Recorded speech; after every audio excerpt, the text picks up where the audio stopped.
Everyone, welcome on my channel KD प्रयास academy. और आज की जो ये वीडियो है पदार्थों के पृथक्करण क्लास 6 एनसीईआरटी का ये टॉपिक है, जिसमें चैप्टर नंबर 3 हम लोग चल रहे हैं। चैप्टर नंबर 1 कंप्लीट हो चुका है। सीटेट एनसीईआरटी साइंस के पेपर 2 की तैयारी चल रही है। तो पदार्थों का जो है पृथक्करण कब किया जाता है? जब पदार्थ मिश्रण के फॉर्म में होता है और उसमें से कुछ पदार्थ जो होते हैं उसमें उपयोगी अवयव होते हैं, कुछ अनुपयोगी होते हैं। तो उपयोगी और अनुपयोगी पदार्थों को अलग करना ज़रूरी होता है क्योंकि हम अनुपयोगी पदार्थों जो हैं उनको फेंक देते हैं या दूसरे काम में आते हैं तो उनको यूज़ कर लेते हैं। जैसे कि एग्जाम्पल देखा जाए अगर, तो चाय की पत्तियों को अलग करना, चावल में से कंकड़ को अलग करना, और मान लीजिए रेत और नमक का मिश्रण बना दिया गया है, तो रेत में से नमक को कैसे अलग करेंगे? ये सारे विधि, इन सारे मिश्रण को एक ही विधि के द्वारा हम अलग अलग नहीं कर सकते हैं। तो मिश्रण से अवयवों को पृथक करने के लिए, सेपरेट करने के लिए कई विधियां होती हैं। किसी एक विधि को हम हर मिश्रण पे लागू नहीं कर सकते, इसलिए हर विधि की नॉलेज हमको, प्रोसेस की सेपरेशन के जो मेथड हैं उनकी नॉलेज हमको होनी चाहिए। तो हमने अब तक थ्रेसिंग, हैंड पिकिंग यानी हस्तचयन, अवसादन, निस्तारण, डिकेंटेशन, सेडिमेंटेशन, ये सारी चीज़ें पढ़ चुके हैं।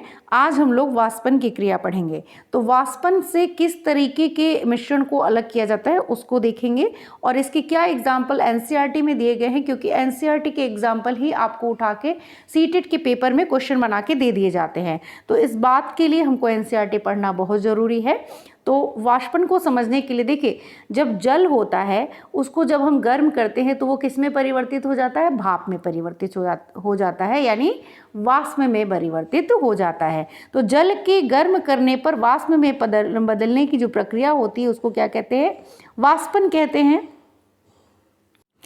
इसी प्रोसेस में यहाँ पे कुछ जल लिया गया है, जिसमें क्या किया गया है कि नमक को, इसमें जल प्लस नमक को घोल दिया गया है। अब इस नमक को जल से क्या करना है? अलग करना है। तो मान लीजिए इस जल को हम वाष्प में परिवर्तित करते तो जल तो वाष्प बन के उड़ जाएगा और नमक क्या है? तली में रह जाएगा। तो इस तरीके से नमक अलग हो जाएगा और जल जो है वो अलग हो जाएगा। तो जल के मिश्रण से नमक को अलग करने की ये प्रक्रिया, किस प्रक्रिया का यूज किया जा सकता है? वाष्पन की प्रक्रिया का यूज हम कर सकते हैं। अब ये वाष्पन की प्रक्रिया जो है वो हमारे दैनिक जीवन में किस तरीके से है? तो हम जानते हैं कि हमको नमक किस तरीके से मिलता है? समुद्र से मिलता है। तो अगर आप देखें तो यहाँ पे जल को उसके वाष्प में परिवर्तित करने की प्रक्रिया को क्या कहते हैं? वाष्पन कहते हैं। तो जहाँ भी जल होता है वहाँ पे वाष्पन की प्रक्रिया निरंतर होती रहती है, जैसे कि समुद्र में। ठीक है। अगर हम सोचें कि नमक कहाँ से आता है, तो नमक कहाँ से आता है? समुद्र से निकाला जाता है। तो समुद्र के जल में अत्यधिक मात्रा में जो होते हैं लवण मिश्रित होते हैं, और इन्हीं लवणों में से एक लवण होता है साधारण नमक। ठीक है। तो साधारण नमक है लेकिन ये जल में मिश्रित है। तो जब समुद्र के जल को बड़े बड़े उथले गड्ढों में भरकर छोड़ दिया जाता है तो सूर्य के प्रकाश की गर्मी से सूर्य के प्रकाश से जल जो है, जो समुद्र का जल है, वो गर्म होकर वाष्पन द्वारा धीरे धीरे वाष्प में बदल जाता है। तो इस तरीके से जो जल था, जो गड्ढों में भरा गया था जिसमें लवण भी थे, उसमें का जल जो है वो वाष्प में बदल गया। तो गड्ढे में क्या बच गया? सिर्फ लवण बच गए। तो कुछ समय बाद सारा जल वाष्पित हो जाता है तथा ठोस लवण जो है नीचे बच जाता है।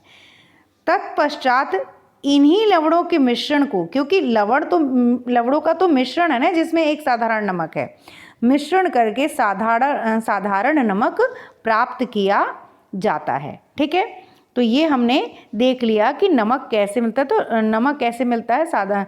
समुद्र के जल में लवण होते हैं जिसमें एक लवण साधारण नमक है, और उन समुद्र के जल को छोटे छोटे गड्ढे बनाकर उसमें क्या कर दिया जाता है, जैसे यहाँ पे आप देख सकते हैं कि ये गड्ढे बनाए गए हैं जिसमें समुद्र का जल भरा गया है। सूर्य की गर्मी जब इस पे पड़ेगी तो ये इसमें से जल जो है वो वाष्पित हो के ऊपर चला जाएगा तथा जो गड्ढे में है वो लवण उपस्थित हो जाएंगे। इन्हीं लवणों का शुद्धिकरण करके हमको कई लवणों का जो ये मिश्रण है उसमें से साधारण नमक प्राप्त होता है, जिसे हम कहते हैं जिसका यूज हम नमक के लिए करते हैं। ठीक है, तो ये प्रोसेस होता है जहाँ पे हमको कौन सी विधि यूज होती है पृथक्करण की, वाष्पन विधि यानी इवेपोरेशन मेथड का यूज किया जाता है।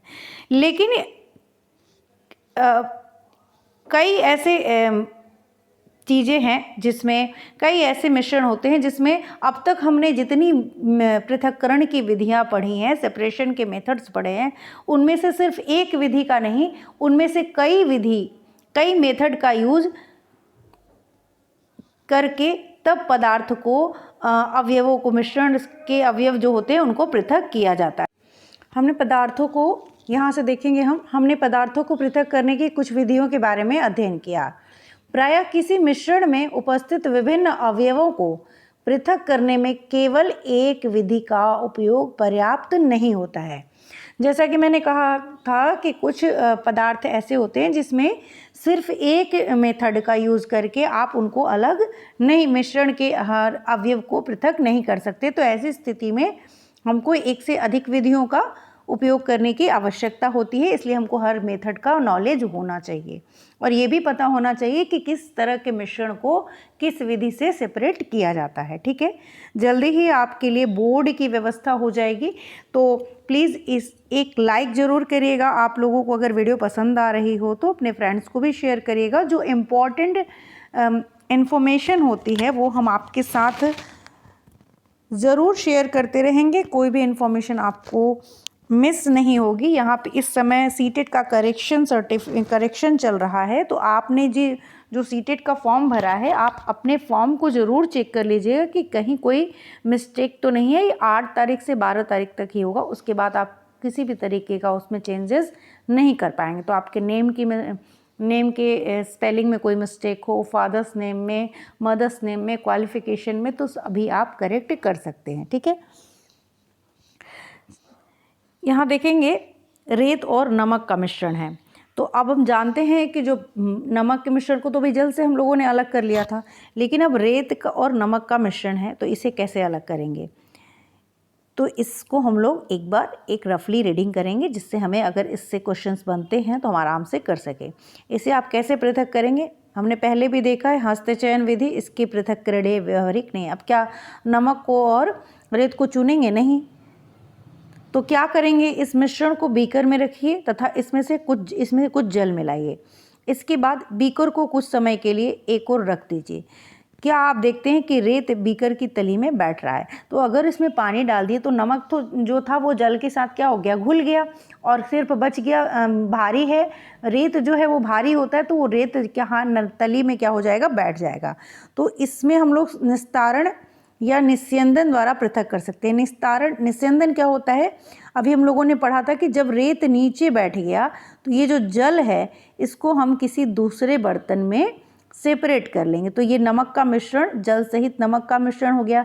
तो एक विधि तो यहाँ पे हमने निस्यंदन कर ली, दूसरी विधि हम लोगों ने निस्तारण लगा ली, और तीसरी विधि यहाँ पे अगर हम वाष्पन कर लें तो नमक रह जाएगा और जल जो है, नमक और जल के मिश्रण से नमक जो है अलग और जल वाष्प बन के अलग हो जाएगा। तो इस तरीके से नमक अलग हो गया और इसमें जो है रेत अलग हो गया, और इस तरीके से हमने रेत और नमक के मिश्रण को अलग कर लिया। लेकिन कई विधियां लगी, निस्तारण लगा, निस्यंदन लगा और क्या लगा, वाष्पन। ठीक है, आई होप आप समझ गए होंगे। ठीक है, तो निस्तारित द्रव में क्या होता है, क्या आप सोचते हैं इस जल में वही नमक है जो कि आरंभ में मिश्रण में था। अब इस निस्तारित द्रव से नमक व जल को पृथक करना है। इस द्रव को किसी केतली में भरकर इसका ढक्कन बंद करिए। अब कुछ समय तक केतली को गर्म करिए। क्या केतली की टोटी से भाप निकलते देखते हैं? जरूर निकलेगी, क्योंकि हम उसको गर्म कर रहे हैं तो वहाँ निकलेगी ही। ठीक है, लेकिन अब यहाँ पे एक और प्रोसेस होने वाला है जिसको हम ध्यान से देखेंगे। एक धातु की प्लेट लीजिए। अब ये जो देखिए यहाँ पे प्लेट है, ठीक है, इसमें से भाप निकल रहा है। तो जब ये भाप निकल रहा है और इसमें आप पीछे देखेंगे तो ये आइस रखी हुई, यानी जो ये भाप गर्म पानी जो है जब इससे टकराएगा वो यहाँ पे बर्फ़ से क्या हो जाएगा, ठंडा हो जाएगा। तो यहाँ पे ये ठंडा, ये भाप जल की बूंद, भाप जो है फिर से क्या हो जाएगा, जल में ठंडा होके क्या बन जाएगा, जल बन जाएगा और जल की बूंदों के फॉर्म में टप टप करके टपक जाएगा। इस टपकते हुए जल को हम यहाँ पे इकट्ठा कर रहे हैं। तो क्या हो रहा है कि जो भाप जो है, भाप का जल ठंडा होकर, भाप का ठंडा होकर जल में परिवर्तित होना क्या कहलाता है, संघनन कहलाता है। तो अभी तक हमने वाष्पन के बारे में पढ़ा था, अभी हमने क्या पढ़ा, संघनन पढ़ा। तो वाष्पन क्या था, वाष्पन था हमारा जल को गर्म करने पर उसका भाप में परिवर्तित होना, क्या था, वाष्पन था। अब उसी जल का ठंडा होना, ये बर्फ रखी है ना, अब उसी भाप का ठंडा होकर फिर से जल में परिवर्तित हो जाना क्या कहलाएगा, संघनन कहलाएगा। तो वाष्पन और संघनन आई होप आप समझ गए होंगे और यहाँ पे हम लोग पढ़ लेंगे तो और अच्छे से क्लियर हो जाएगा। एक धातु की प्लेट लीजिए जिस पर कुछ बर्फ़ रखी हो, प्लेट को केतली की टोटी के ठीक ऊपर पकड़िए, जैसा कि आपने डायग्राम देखा था अभी। केतली के सारे जल को भाप में बदलने दीजिए, बदल गया। जब भाप बर्फ से ठंडी की गई प्लेट के संपर्क में आती है तो वह संघनित होकर द्रव जल बन जाती है और प्लेट के नीचे से बूंद बूंद होकर गिरने लगती है। यह जल संघनन द्वारा भाप बना है। ठीक है, जल वाष्प के संपर्क से, जल वाष्प से उसकी द्रव अवस्था में परिवर्तन, वाष्प से द्रव अवस्था में परिवर्तन होने की प्रक्रिया को क्या कहते हैं, संघनन कहते हैं। ठीक है, तो हमने वाष्पन और संघनन दोनों समझ लिया। तो ये हमने समझ लिया। अब आगे देखते हैं। इसी प्रकार हमने मिश्रण से नमक, रेत तथा जल को निस्तारण विधि, निस्यंदन विधि, वाष्पन तथा संघनन विधियों का प्रयोग करके सफलतापूर्वक पृथक कर लिया। तो इतनी सारी विधियों का हमने प्रयोग किया। जैसा कि हमने पढ़ा था कि कुछ मिश्रण को अलग करने के लिए, पृथक करने के लिए बहुत सारी एक से ज़्यादा विधियों का इस्तेमाल किया जाता है। तो इस तरीके से नमक और, तो ये क्वेश्चन क्या नहीं बन सकता है आपका कि रेत और नमक के मिश्रण को किन किन विधियों द्वारा अलग किया जाता है, बन सकता है। तो पहेली को रेत से नमक की पुनः प्राप्ति की समस्या है। रेत से नमक, ठीक है, उसने नमक के संपूर्ण पैकेट को रेत की थोड़ी मात्रा में मिलाया था, फिर उसने क्रियालाप 7 सुझाई गई, ये जो किया गया, और उसने नमक को फिर से प्राप्त कर लिया। ठीक है, तो ये हो गया। क्या अब एक क्वेश्चन बनता है यहाँ पे कि क्या जल किसी पदार्थ की कितनी भी मात्रा को घोल सकता है? क्या जल किसी पदार्थ, मतलब एक जल का एक निश्चित मात्रा, मान लीजिए 1 लीटर है, ठीक है। अब 1 लीटर में हम क्या चीनी मिलाते जाए तो घुलता जाएगा? क्या ऐसा होगा? क्या कोई एक ऐसी स्टेज नहीं आएगी जब वो चीनी घुलना बंद हो जाएगा? तो इसी के बारे में अभी हम लोग पढ़ेंगे और उसको क्या कहते हैं, तो पूरा पढ़ेंगे, लेकिन जो समझाने वाली चीज़ें वहाँ जब आएंगे तो हम उसको फटाक से समझ लेंगे, ताकि जब हमारे साथ साथ हम क्या कर रहे हैं, एग्जाम्पल भी पढ़ रहे हैं, इसलिए चैप्टर पढ़ना ज़रूरी है। सिर्फ चीज़ें, टॉपिक जैसे वाष्पन, संघनन, सिर्फ टॉपिक पढ़ाएंगे तो सिर्फ आपको डेफिनेशन पता चलेगी। एनसीईआरटी पढ़ने का मतलब है कि आप एक एक एग्जाम्पल से परिचित होइए, क्योंकि आपको डेफिनेशन नहीं पूछी जाती है, आपको वो कॉन्सेप्ट पूछा जाता है कि ये कैसे हुआ। तो यहाँ पे इस वजह से एनसीईआरटी पढ़ना ज़रूरी है। एनसीईआरटी बोरिंग हो सकती है, तो एक बार सीटेट निकालने के लिए या किसी भी कंपटीशन निकालने के लिए आपको बोर लगे, आपको अच्छा लगे आप अपने से पढ़ें, जैसे भी पढ़िए, एनसीईआरटी को पढ़िए, और अगर बात सही लगे तो प्लीज़ एक लाइक, सब्सक्राइब, शेयर, ये सारी चीज़ें, अगर आपको लगे कि किसी और स्टूडेंट को भी इसकी ज़रूरत है तो ज़रूर शेयर करिए। शेयर करने से कुछ नहीं होता है। आपको अच्छा लगे तो एक लाइक करिएगा, मुझे मोटिवेशन मिलेगी। ठीक है, कमेंट करके अपने सुझाव आपको कहाँ प्रॉब्लम हो रही है तैयारी करने में वो भी आप बता सकते हैं, किस सब्जेक्ट में हो रही है, किसी और सब्जेक्ट की भी एनसीईआरटी क्या स्टार्ट करनी है, प्रीवियस ईयर पेपर भी हम लोग देख रहे हैं। तो सभी चीज़ों से आप आराम से इस चैनल से तैयारी कर सकते हैं। सेल्फ स्टडी तो सबसे मस्ट होती है, उसके साथ साथ आप किसी भी चैनल को फॉलो करिए, ठीक है। तो क्या यहाँ पे फटाफट से देखते हैं।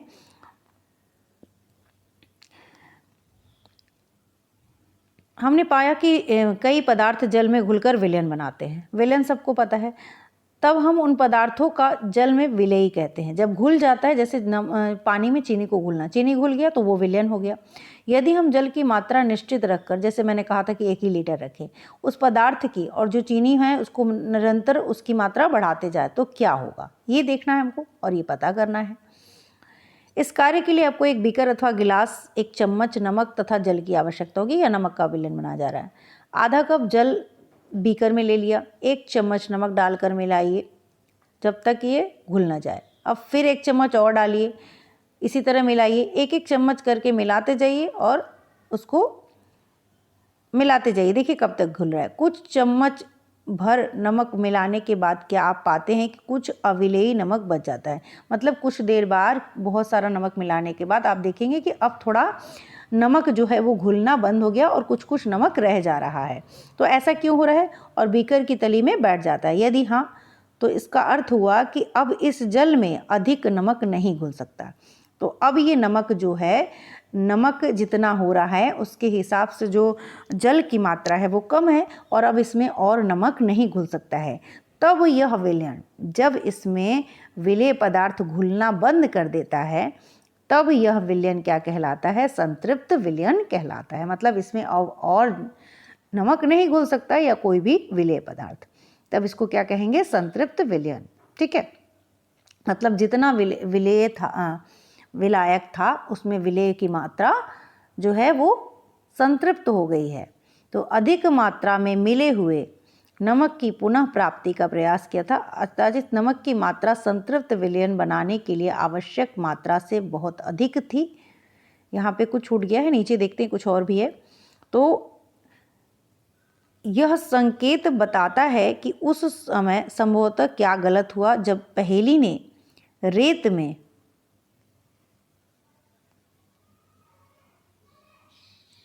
अधिक मात्रा में मिले नमक की पुनः प्राप्ति का प्रयास किया था। कदाचित नमक की मात्रा संतृप्त विलयन बनाने के लिए आवश्यक मात्रा से बहुत अधिक थी।